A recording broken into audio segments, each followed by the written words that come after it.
Bismillahirrahmanirrahim. Assalamualaikum warahmatullahi wabarakatuh. Alhamdulillah wassalatu wassalamu ala Rasulillah wa ala alihi wa ashabihi wa man tabi'ahum bi ihsanin ila yaumiddin, amma ba'd.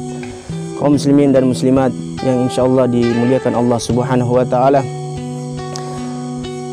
Di antara perjalanan kehidupan umat Islam ya, atau tepatnya sirah, sejarah kehidupan mereka begitu banyak ya, yang terukir dalam tulisan-tulisan para ulama. Tentu kalau kita berbicara tentang kisah satu persatu dari orang-orang terdahulu sangatlah banyak.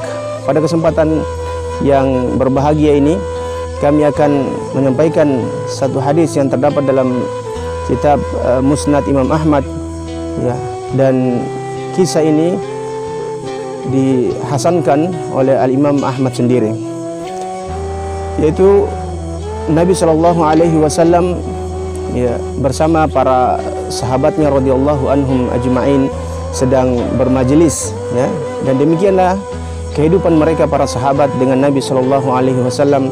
Tiada hari kehidupan mereka kecuali bermajelis dengan Nabi Muhammad Shallallahu Alaihi Wasallam. Suatu ketika di tengah-tengah mereka sedang duduk bersama Nabi SAW, maka Nabi SAW memberikan asyar ilal bab, mengisyaratkan kepada pintu ya. Kemudian Nabi SAW bersabda di hadapan para sahabatnya, yadkhulu alaikum min hadzal bab rajulun min ahlil jannah, yaitu akan masuk kepada kalian dari pintu itu, kata Nabi SAW, seorang laki-laki yang merupakan menjadi penghuni surga Allah Subhanahu wa taala. Maka para sahabat mendengarkan sabda Nabi tersebut, mereka ya kaget ya, mereka terkagetkan dengan ucapan Nabi SAW tersebut. Kenapa kaget? Karena orang ini masih seperti mereka, masih makan ya, masih hidup ya, belum meninggal dunia, tapi telah dikabarkan kepada laki-laki yang masuk ini bahwa dia penghuni surga Allah Subhanahu wa taala. Maka laki-laki ini pun masuk sebagaimana yang disampaikan oleh Nabi SAW. Ketika dia masuk, kemudian dia sholat 2 rakaat. Setelah selesai 2 rakaat, dia tinggalkan masjid. Ini hari pertama. Keesokan harinya, hari kedua begitu pula, Nabi mengatakan, yadkhulu alaikum min hadzal bab rajulun min ahlil jannah, akan masuk kepada kalian dari pintu itu laki-laki yang penghuni surga. Hari ketiga seperti itu. Maka di antara para sahabat ya, kemudian mereka penasaran, apa sebenarnya amalan istimewa yang dilakukan oleh laki-laki tersebut sampai Nabi kemudian ya mensematkan gelar penghuni surga kepadanya, padahal ya dia masih hidup. Maka di antara sahabat yang bernama Abdullah bin Amr bin As kemudian berusaha mencari tahu apa sebenarnya amalan laki-laki yang mulia tersebut sampai Nabi menjaminnya dengan penghuni surga. Maka Abdullah bin Amr bin As ya, sahabat yang memiliki semangat ibadah yang tinggi ya, memiliki semangat baca Quran yang besar, demikian pula dengan ibadah qiyamul lail, salat tahajud, begitu semangat. Tapi sampai detik itu pun ya, beliau belum dikabarkan kepada Nabi bahwa engkau hai Abdullah bin Amr bin As penghuni surga. Maka rasa penasaran itu pun ya menjadikannya beliau ya radhiyallahu anhu ingin menjumpai laki-laki tersebut. Bahkan beliau dalam hadis tersebut diceritakan, beliau berpura-pura ingin menjadi tamu ya. Beliau sampaikan bahwa saya sedang ada khilaf, sedang ada perselisihan dengan ayah saya ingin ya menginap di rumahmu ya lebih kurang 3 hari, maka izinkanlah saya. Tapi sebenarnya ini hanya ya, dalam bahasa Arab tauriyah, bukan itu yang dimaksudkan, tetapi yang beliau inginkan, beliau ingin tahu amalan apa sebenarnya yang dilakukan oleh pemuda ini atau laki-laki ini sampai kemudian Nabi menyebutnya sebagai penghuni surga. Maka diizinkanlah ia bermalam di rumah laki-laki tersebut. Ya, berlalu malam pertama bersama mereka. Ya, dia tidak tidur Abdullah bin Amr bin As untuk mau menyaksikan seberapa banyak rakaat salat malam yang ia kerjakan.